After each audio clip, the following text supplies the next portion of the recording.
Holding on to Adam's last unfinished letter to me, I realized I had to reread Sam's letter, and then I had to try and figure out who I could contact.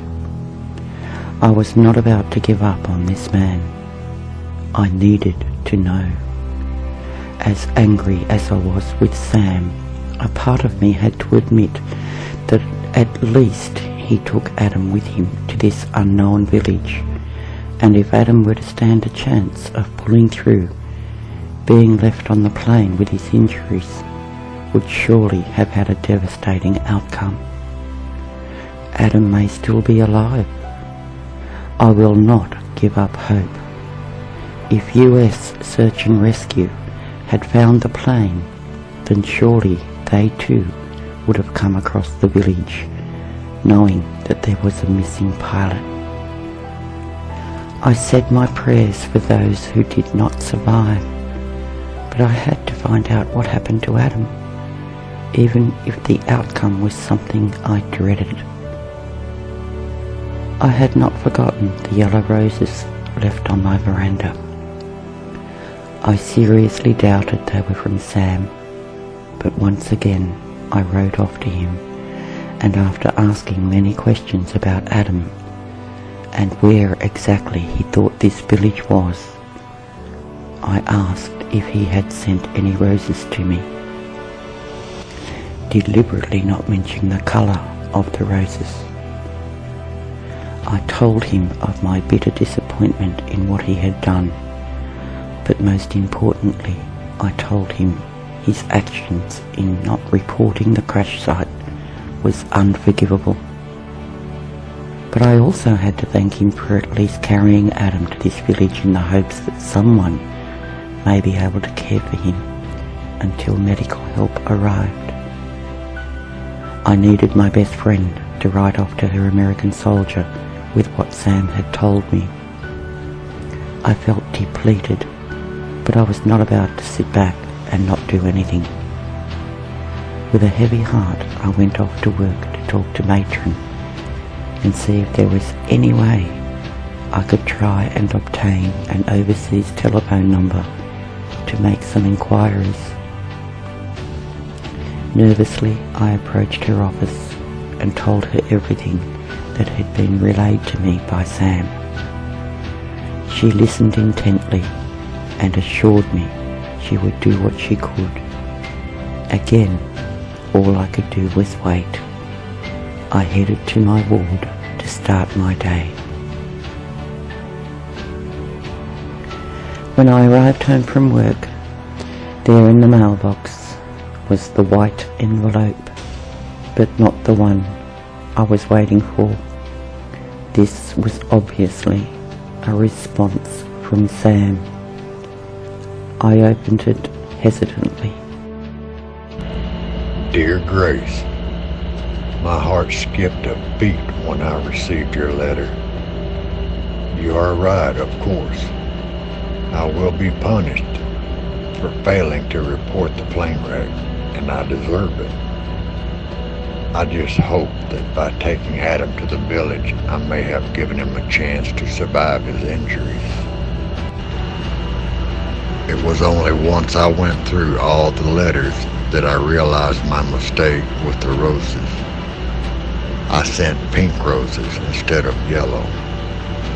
I ended the letters saying respectfully instead of until.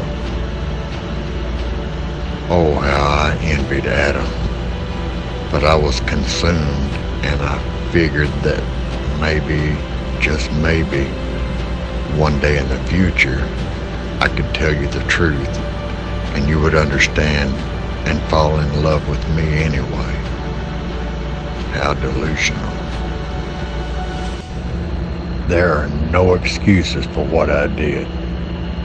I can't help the way I feel about you, but I do know that you belong to another, and I pray Adam survives. I only wish that I too will one day know the love and joy that you and Adam share. I will live with the guilt and sorrow for the rest of my life. Please No, dear Grace, I will never regret the words I wrote to you, as every one of them were true. As to the yellow roses sent to you, I wish I could say that it was me who sent them, but alas, no, it wasn't. That gives me hope for you that Adam may have survived and he sent them. I did hear that an injured pilot had been found in that village where I left him. I wish you all the happiness in the world, but now it's time for me to leave you alone, as I have caused you so much heartache that I know you never deserved. I hope one day you can find it in your heart to forgive me. Respectfully, Sam. So, I wasn't going to hear from Sam again. That has to be a good thing, but I just couldn't help a little part of me feeling very sorry for this man, who was obviously lonely, frightened and lost. But my anger was still there in the pit of my stomach. Time for me to now move on to more important things, and that is finding Adam.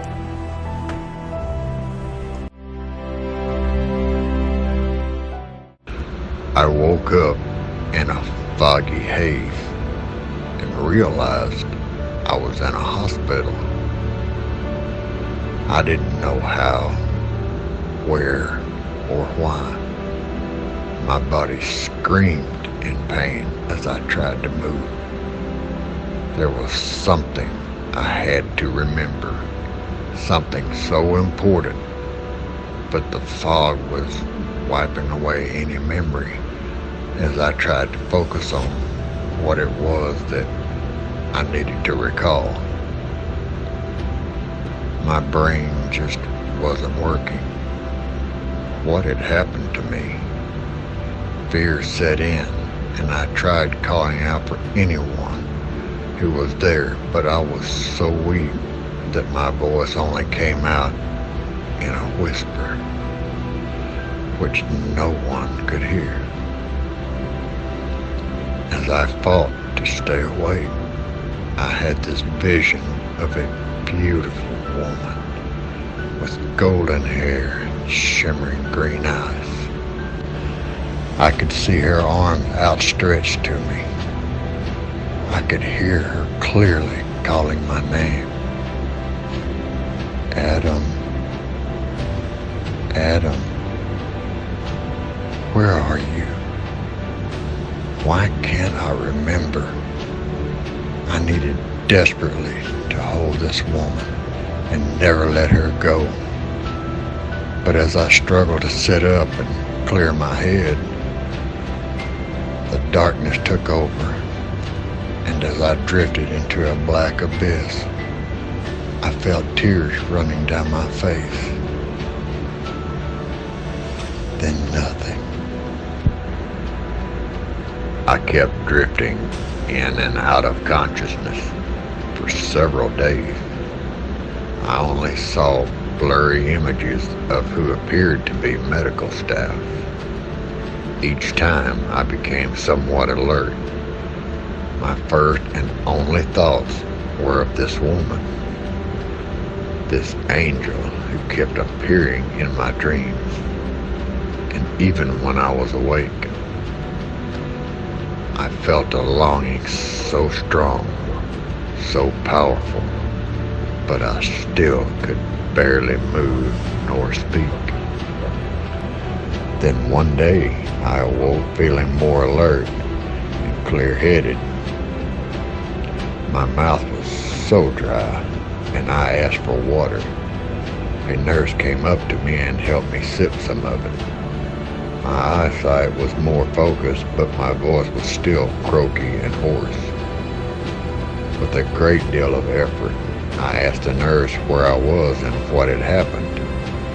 She told me I was in a hospital after being badly injured in a plane crash brought down by enemy fire. flashes of memory started to seep in, and as she was about to leave to bring the doctor back, she turned to me and said, Adam, the doctor will be here soon. He's making his rounds now. He'll be the one to go over the status of your medical condition, and he will answer all of your questions. Listen, I know you're struggling with this memory loss, but this is to be expected after the level of trauma you've endured. There is something, though, that may help with your memory. From the moment you were brought into the trauma bay, you've been calling out the name Grace. You kept asking for us to contact her, but there isn't any information on her in your file. And one more thing, you keep mumbling about yellow roses and how Grace needs to know you're alive. Adam, I hope this helps to jog your memory, and once you've had time to heal, I'm certain you will remember who this Grace is. If there's anything I can do to help, please let me know. I'll check in on you once again after the doctor has seen you. But for now, just try and rest. As soon as the nurse said the name Grace, I knew that was the woman I had to move heaven and earth to find. I was frustrated at not being able to remember everything. Filled with impatience, I listened as the doctor explained my injuries and the surgeries I had and how it all happened. He said I was found in a tiny village being looked after by an old woman who had done her best to tend to my wounds. Apparently my injuries were so bad that everyone was amazed I was still alive. My thoughts and prayers went to my buddies who had perished. I tried to get more information from the doctor, but he just told me to rest and my memory should eventually return. I was given another shot for pain, and as hard as I tried to fight off the darkness that was overtaking me, my only thoughts were of Grace and how I could find her. As I drifted into a sea of darkness, I was comforted by the vision of this beautiful woman and by what seemed to be acres of bright golden roses. There was only one thing I knew for sure. I had to find Grace. The next several days were a blur of medications, doctors, military personnel, and the hard work of healing my broken body. I was determined to push through the pain of rehabilitation so I could start searching for my Grace. I only hoped she had not forgotten me. I had remembered a lot about Grace, but there were still gaps. I had nothing in the way of paperwork on me when I was found, but one day, the nurse who had been so kind and helpful came rushing into my ward with a piece of burnt and crumpled up paper. She had gone through the bag of torn and burnt clothing of mine and found it squashed into a pocket. There it was, an envelope from Grace, all the way from Australia. Memories flooded my brain, and it was all coming back. Just as I was about to close my eyes, my nurse, Scarlett, entered the room. As she sat beside me, her words filled my aching heart with joy. She said, Adam, hey, my shift is coming to an end. I just wanted to drop by and check on you before I go.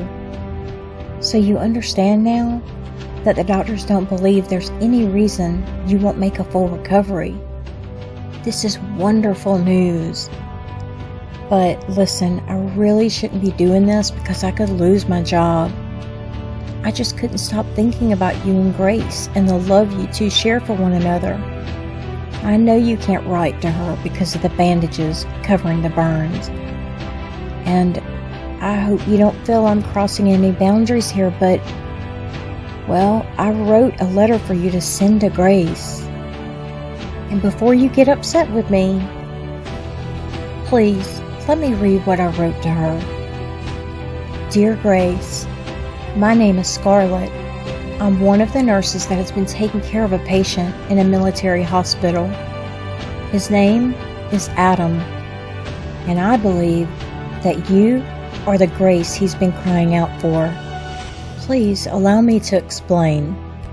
When they initially brought this trauma patient in, we were told that he was the only surviving victim of a plane crash, and he kept calling out for someone by the name of Grace and begging us to contact this woman to let her know that he was alive. Of course, we had no idea who you were, as there wasn't any information on you in his file. So I decided I would go through his clothing to see if there was anything useful that I could find when I came across a partially burned envelope that was sticking out of a hidden pocket that was sewn into his jacket. I was just barely able to make out the name Grace and your partial address. So I took it upon myself to write to you because although Adam is growing stronger by the day, his memory was affected and it hasn't been restored as of yet. The doctors believe this is only temporary though, and in time and with therapy, he'll be able to regain what was lost. Both of his hands were burned in the crash, but he is on the mend now. He's alive, Grace. Adam is alive. I do hope you will write back as soon as you receive this letter. Sincerely, Scarlett. Tears flowed down my cheeks as I listened to Scarlett and the wonderful letter she wrote to Grace for me. I was so touched by her kindness that all I could do was smile and nod my head. I said to her, Scarlett, words cannot describe how deep my gratitude is for your kindness in doing this for me. I pray that Grace receives the letter. You have no idea how much your kindness means to me. Thank you. With happiness in my heart, I drifted off into a peaceful sleep, knowing I should soon hear from Grace.